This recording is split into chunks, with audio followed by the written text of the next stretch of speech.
We spotlight Women's History Month with two of New York's top female power brokers. Can you guess who they are? The Point starts right now.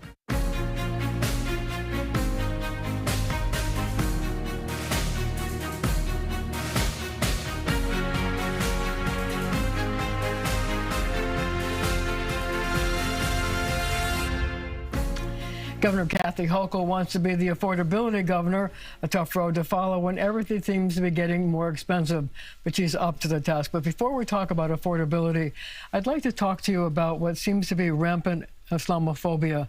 Specifically, I'm going to talk to you about a tweet by Senator Tommy Tuberville of Alabama on Thursday night, where he basically had a picture of Zohran Mamdani on a prayer rug next to the attack on the World Trade Center towers, saying the enemies are in the gate. How do you feel about that and the fact that he's now trying to make the mayor of the city of New York a target for Islamophobia?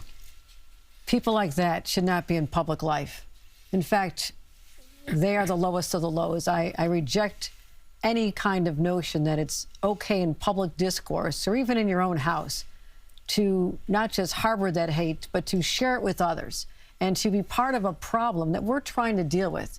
The rise in Islamophobia and anti-Semitism is off the charts. And then you have an elected official who should know better, using their platform to, in a despicable way, criticize the religious beliefs of our mayor. So I think these are disgusting human beings. And I would like their voters to actually look at who they're sending to office and wonder, is that who represents our values as human beings and as Americans? So I'm sickened by what I'm seeing out there.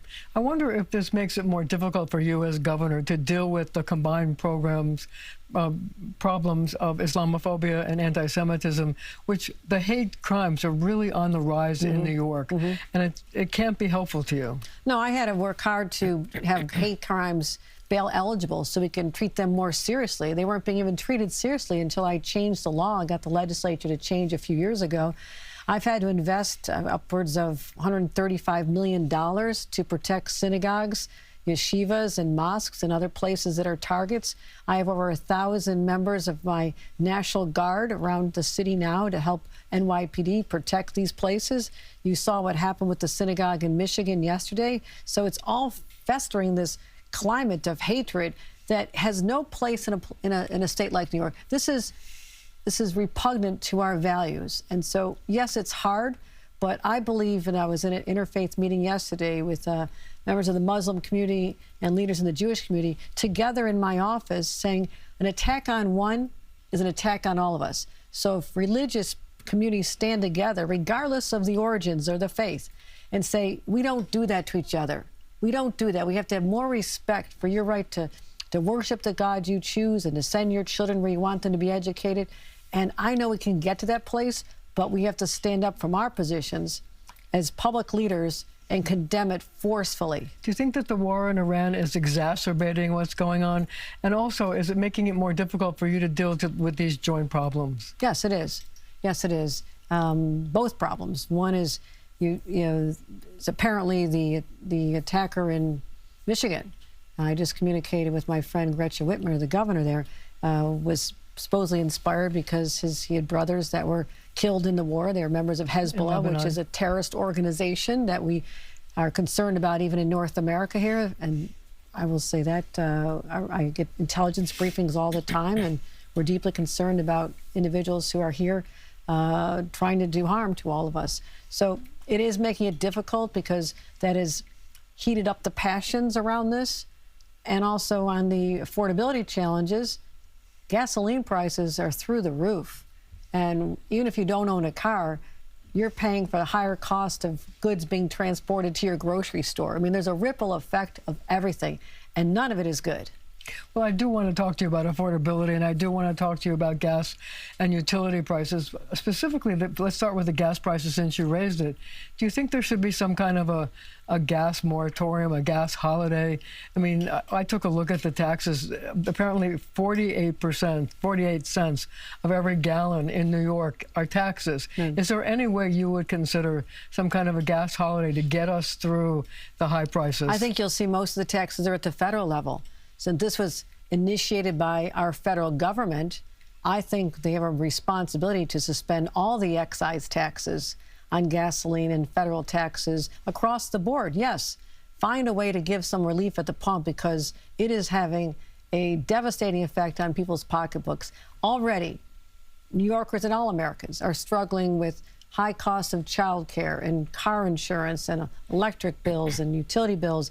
And now to have something that was at least in the $2 to low $3 range shooting upwards. And as they say about gasoline prices, they shoot up with it like a rocket, but they come down like a feather.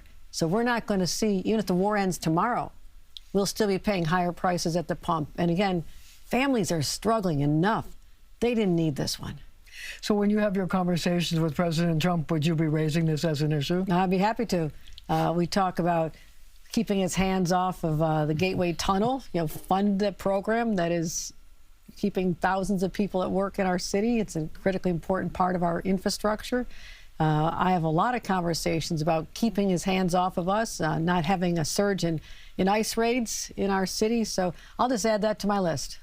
So also I want to talk to you about utility rates. You know, the Assembly has proposed a 2-year moratorium or freeze on utility rates statewide. Is that something that you think is doable in this budget? No, I want to find ways that we can get our arms around something that is so difficult for New Yorkers. And we have a ratepayer protection plan in place. We have my all-the-above approach to find more sources of energy to help drive down the costs, although they're affected by global supply chains. I will be happy to have conversations with the Assembly and Legislature overall about what we can do collectively to reduce costs. They're also talking about a rebate, an energy rebate, up to $500, depending on how much you earn. How do you feel about that? I'm having conversations on everything. There's nothing I won't consider, or at least see whether it's feasible, whether we can do that. But at the same time, we're also asking utilities to make major investments in transitioning to clean energy sources. So that's an additional cost that they're absorbing. So we have to figure it out. But we're also looking at compensation for executives and the relationship of that and our rates that we're paying. So there's a lot to be looked at, but it is on my list as one of my priorities to try and figure out a way to just take the pressure off New York families. You know, when you talk about the compensation that executives are getting, you think they're getting too high a rate? I want to see what the relationship of that compensation is, how that's going up in relation to utility bills going up, and what we can do about it. So I've got a bill in my budget to address that. So the other question I have is this: you talk about finding alternate types of power. I know that Mike Lawler had a big press conference this past week saying you should reopen Indian Point. I wonder how you feel about that, and you think that maybe that was a mistake of your predecessor, Andrew Cuomo, to close it down when we were going to need the power. I think the mistake was not having Plan B in place. I understand there was anxiety in the community about the proximity of this power plant, although it had worked successfully and safely for decades. But, okay, there's momentum among the public that there's concern about its closeness to New York City if anything should happen. But before that ever should have happened, we should have made sure that there were alternative energy sources in place. So what happened was we lost 25% of the power that used to power the businesses and homes of New York City.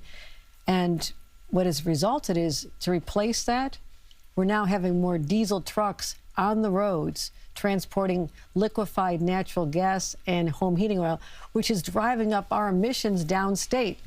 Emissions upstate are much lower because we have more hydroelectric power and nuclear. So Mike Lawler can say that, but also he should get on board with my approach to build more nuclear facilities upstate where they're welcome, not to go where they're unwelcome.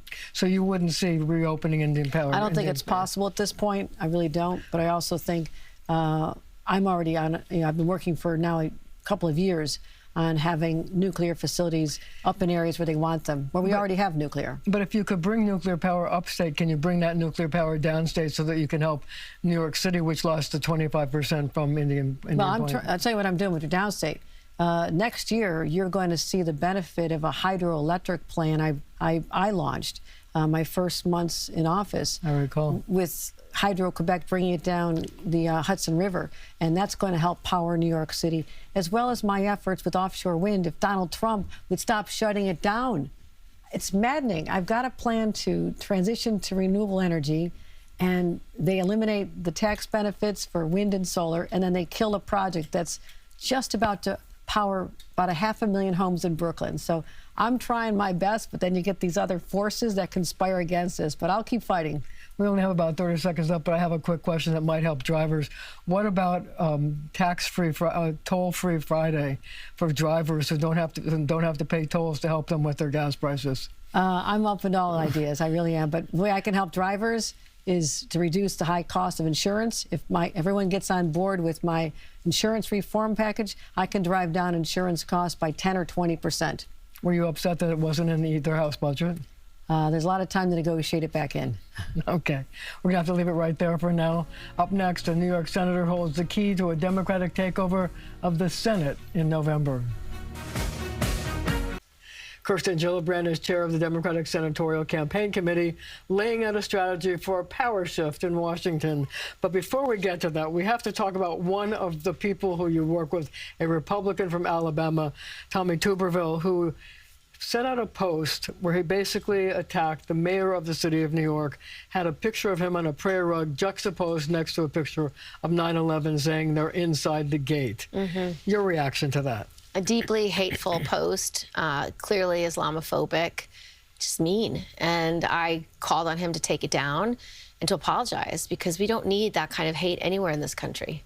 But you also have Congressman Randy Fine from Florida who's saying deport Muslims, that they have to get out of the country. Like, what is going on in Congress that is now stoking this Islamophobia and also, by extension, anti-Semitism? Yeah, I just think that we should remember that this country was founded on a certain set of values where we are supposed to love our neighbor. We are supposed to treat others as we want to be treated. And I think that is being lost in today's rhetoric. And hate only creates more hate. Only love can destroy hate. And so people really need to be trying to be far kinder, far more open.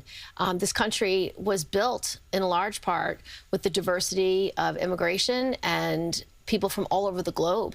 And so it's what makes New York City, for example, such a powerful and important city. It's a world city. And so being so hateful towards people of different faiths or different backgrounds or different countries of origin is just not only unhelpful, but can engender anger and violence and a horrible type of ecosystem that we're going to have to live in. And so we don't want a community and a culture fueled by hate. So you think it makes it more difficult for you to get things done in Washington because of this culture of hate? So I push against it every day. I work really hard on a bipartisan basis to get things done for New York. New Yorkers care deeply about the cost of groceries and the cost of housing and the cost of transportation and energy. And they want us, members of Congress, to work on a bipartisan basis to make their lives better. And so I feel called every day by my own faith and by public service to build those bridges, bring people together, and solve the problems that people are actually facing. So you have a big job. You are chairman of the Democratic Senate Campaign Committee, and your job is to figure out a strategy to turn the Senate Democratic. What's your strategy? So we have huge opportunities right now to flip the Senate, and it's largely because of President Trump. President Trump has created a very toxic agenda that is hurting Americans across the board. When he was elected, Americans wanted him to focus on getting costs down, get us out of forever wars, and he's done the exact opposite. He's done nothing to bring groceries and housing and electricity costs down. He's raised costs of everything with his chaotic tariffs. And now this war in Iran is also continuing to raise our fuel costs. He's spending over $1 billion a day on this war in Iran when he should be spending those resources here at home, like he promised, to get our grocery costs down and our housing costs down. Well, you know, it's also been sort of an unpopular war. The polls show that the majority of people in the country, nationwide, do not support this war.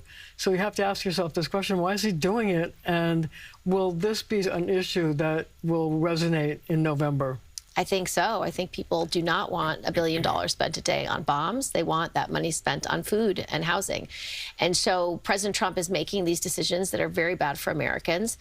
making their costs go higher, not making healthcare more accessible, cutting millions of people off of Medicaid and access to healthcare. And so to your initial question, how do we flip the Senate? These candidates, really strong candidates that the Democrats have recruited to run, have a chance of flipping red and purple states across the country. We have a few that we're going to hold that are up, but then we think we can win North Carolina and Maine and Ohio and Alaska. And then we have 4 longer shot races where any one of these candidates could win because our candidates are so formidable. We've got, in that group, we've got Iowa, we've got Texas, we've got Mississippi, and we've got Florida. So the map has 11 states on it right now. I am optimistic that we can deliver the 4 we need to flip the Senate, maybe more. But it's because of Trump's toxic agenda, our strong candidates that are formidable and represent their states, and then really huge recruiting failures on the Republican side. Looking at Texas, for example, they have a primary between 2 guys, Cornyn and Paxton. They've already spent $100 million on that primary. And neither seem to be doing very well. But what about your Democratic, the candidate's going to run against him, Tallarico? So this guy, Tallarico, is really promising. He's got a great story about who he is. He's a local elected and studying for the ministry as a minister in the Presbyterian faith. And he is able to build bridges. His whole candidacy was about what we were talking about, that he thinks America wants leaders who bring us back together again, who bridge the divide and get things done to lower costs for groceries and housing and everything else people care about. And that's what he's run on. But see, there's also this other issue that's percolating there, and that's the president's insistence on having a bill that would require people to show proof of who they are when they go to vote. And that's sort of upsetting the apple cart around the country, but also especially in Texas. And he's trying to push John Cornyn to support that that initiative. Yeah, I'm sure Cornyn does. Or a negative when it comes to November. Well, I think what President Trump's trying to do is subvert the election and make sure people can't vote. This is not about having an ID to show up. If it was, we'd be for it, because that's not what this is about. What is it about? So it's saying if you need to register to vote anywhere in the country, you need to show up with a passport or a birth certificate that matches your current name. My current name, Kirsten Gillibrand, is my married name. I was born Kirsten Elizabeth Rutnick. And so that would mean I would have to go get a new birth certificate that matches my married name in time and receive it in time to vote. Only about half of Americans have passports. And if you've changed your name, the other thing that's not good enough is military ID. All our veterans, all our men and women who are deployed, those military IDs that they use for everything is not good enough. Your driver's license is not good enough. So does this pass? Well, Democrats are going to block it. 100% we are against this because it's telling people... But does she have the votes in the Republican conference to get it passed? No, not unless they change the rules of the Senate, which Trump wants them to do. But... I don't think a lot of the Republicans want to change the rules of the Senate. The Senate was never intended to be a 51 vote threshold body. It was intended to be 60 votes, so you have bipartisanship, so you have consensus. You know, they compare it to the saucer around the coffee cup. The coffee cup is hot, the saucer lets it cool. That's what the Senate's supposed to be, so we make better decisions over time because we're building consensus between 2 parties as opposed to a one-party rule like the House.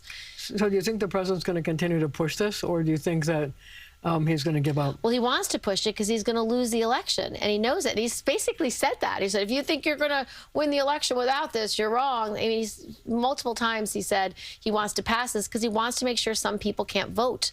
And the people he doesn't want to vote are all sorts of people, because a driver's license is not good enough. I'm telling you, if you don't have your passport up to date and you need to register to vote somewhere, you might not be able to vote. You've been voting your whole life. And think of all the older people. Think of our seniors who might not have an up-to-date passport. They might not have traveled in decades.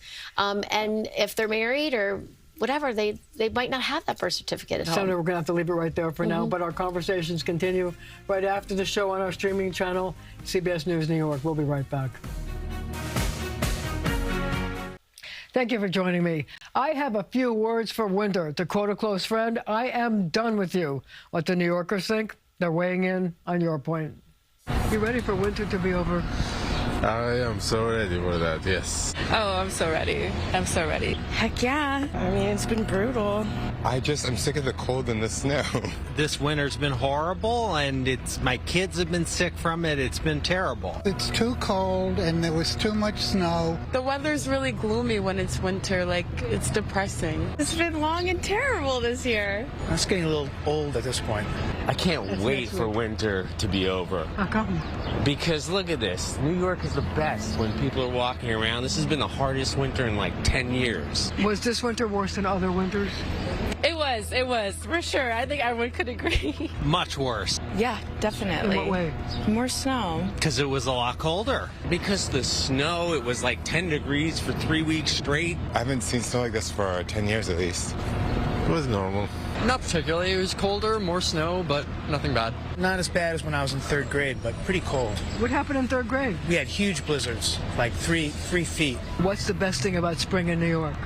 Spring in New York, it's just always, no matter if it's a bad day, if it's pretty out, you're going to be happy. You get to take this big coat off. Walking through the park. I just feel like there's a new energy. Everyone's just kind of like more motivated. People come alive when it's springtime. They get excited, they dress differently, they're like, they're happy to be outside again. You get to walk around, you get to see people like excited being out, like they were in prison or something. They were like out, yes. What's the worst thing? Rain. Unpredictability. Worst thing about the good weather, New York gets crowded. A lot of people come out. And like the park gets really crazy. The subways get really hot. Do not like hot on the subway. Yes, it's horrible. The worst thing is allergies. The allergies, getting sick, the change of weather. Yeah. I feel you. Yeah. The worst thing about spring, I can't think of any. There are no downsides. Also, baseball season. Let's go Mets.